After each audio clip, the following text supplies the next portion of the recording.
Orang rumah aku mengidam nak makan Mr. Churros pula. Kenalah cari. Dah dekat 2 bulan dah aku cari churros ni. Kata depan rakan ni tu hari. Ya ada. Hai, mana ada kata depan rakan ni? Bang cari apa bang? Churros. Kita dah pindah depan Inso bang. Oh, bukan rakan lagi? Dah tak depan rakan. Abang letak rakan lah. Dah tak rakan lagi bang. Kita pindah depan Inso. Oh tu. Bang, bukan apa bang. Saya punya orang rumah. Dia mengandung anak ketiga ni.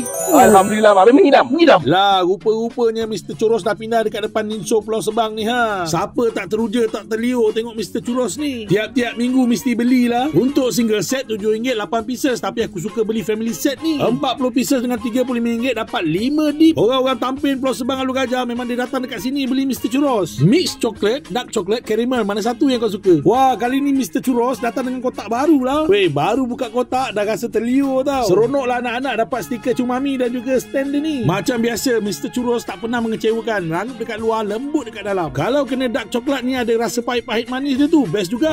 Ada juga yang suka mix coklat ni tau. Tapi caramel ni pun ngam juga.